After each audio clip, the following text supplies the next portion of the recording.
இந்த ஆப்ஜெக்ட் டைப்பில் 10 சம் வந்து தென்றல் சேவ்டு 1/4 ஆஃப் ஹர் சேல்ரி. அவங்க சேல்ரியில் 1/4 குவார்ட்டர் வந்து சேவ் பண்ணியிருக்காங்க. ஹர் சேவிங்ஸ் பர்சன்டேஜ் இஸ் டேஷ்ன்னு கேட்குறாங்க. ஸோ இப்போ வந்து எவ்வளோ சேவ் பண்ணியிருக்காங்க? 1/4. அப்போது ஃப்ராக்ஷன் ஆஃப் சேவ்டு போட்டலாமா? ஃப்ராக்ஷன் ஆஃப் சேவ்டு மணியை வந்து ஃப்ராக்ஷனில் எழுதியிருக்கோம். எவ்வளவு? 1/4.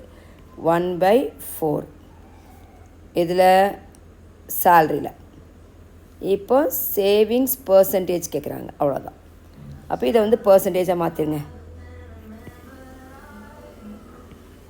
பர்சன்டேஜ் ஆஃப் சேவிங்ஸ் எவ்வளவு? 1/4 இன்ட்டு பர்சன்டேஜ் மாற்றுறதுக்கு என்ன பண்ணணும்? 100/100 மல்டிப்ளை பண்ணணும். அப்போது எப்படி எழுதுவீங்க? 1/4 இன்ட்டு 100%. 100/100னா 100%. இப்போ 4 இதை கேன்சல் பண்ணிக்கலாம்.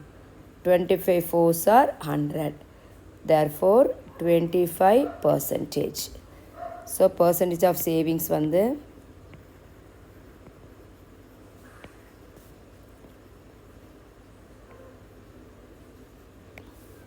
25%. அப்போ இதான் ரைட் ஆன்சர்.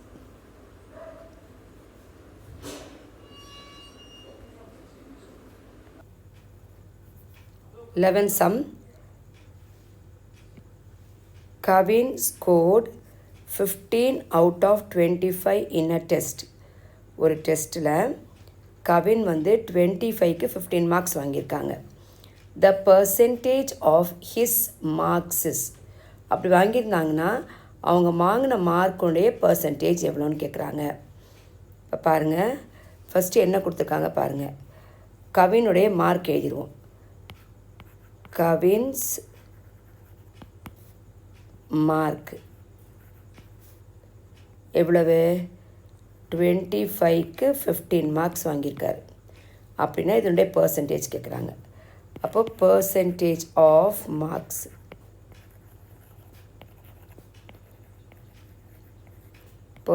மார்க்ஸ் வந்து 15/25 இன்ட்டு 100/100.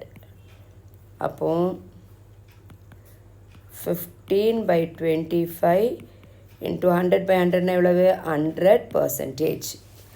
இப்போ 15 25 இந்த டேபிள்ஸை கேன்சல் ஆகும். 5 டேபிள்ஸில் எத்தனை டைம்? 3 times 5 times. இப்போ 100 வந்து 5ஆல் நம்ம டிவைட் பண்ணிக்கலாம். எத்தனை டைம்ஸு? 5 2s are 10, அந்த 0 போட்டுங்க. இப்போ இது ரெண்டையும் மல்டிப்ளை பண்ணிக்கலாம். 3 2s are 6, இந்த 0 போட்டுக்கோங்க. எப்போ 0 வந்தாலும் நம்பரை மல்டிப்ளை பண்ணிக்கலாம். இந்த மாதிரி நம்பரை மல்டிப்ளை பண்ணிவிட்டு அந்த 0வை சேர்த்துக்கலாம். ஓகேங்களா? ஸோ இப்போ 60%. therefore பர்சன்டேஜ் ஆஃப் மார்க்ஸ் வந்து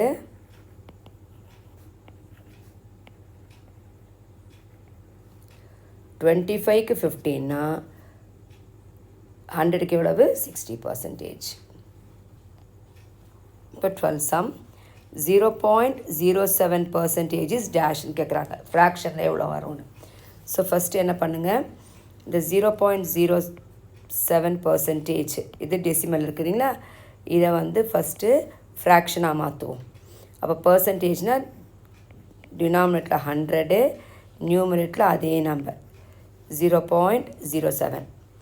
இப்போது இதை வந்து ஹோல் நம்பரை மாற்றுறதுக்கு என்ன பண்ணணும்? பாயிண்ட்டுக்கு அப்புறம் 2 டிஜிட் இருக்கிறதுனால 100ஆல் மல்டிப்ளை பண்ணுங்கள். அப்போ ஹோல் நம்பர் ஆகிடும். அப்போ நியூமரேட்டர் மட்டும் பண்ணக்கூடாது, டினாமினேட்டரையும் 100ஆல் மல்டிப்ளை பண்ணணும். அப்போ என்ன வரும்? 0.07 into 100, numerator by numerator, denominator by denominator, by 100 into 100. அப்போ நியூமரேட்டர் ஷார்ட்கட் மெத்தடில் மல்டிப்ளை பண்ணும்போது இந்த பாயிண்ட் எங்கே போகும்? ரைட் ஹேண்ட் சைட் போகும். எத்தனை டிஜிட் தாண்டும்? 2 டிஜிட். அப்போது 1 2 தான்னா இங்கே வந்துடும். அப்போ இந்த 7க்கு முன்னாடி இருக்க 0s எழுத வேண்டாம். அப்போது 7 பை, இப்போ 0 வரும்போது என்ன பண்ணணும்? இந்த 1 மல்டிப்ளை பண்ணுங்கள். 1 1 is 1. அப்புறம் எத்தனை 0 இருக்குதுன்னு பார்க்கணும். 1 2 1 2 3 4 4 ஜீரோஸை சேர்த்துருங்க 1 2 3 4 அப்போது 0.07% is nothing but 7 by 10,000. So which is the answer? This is the answer.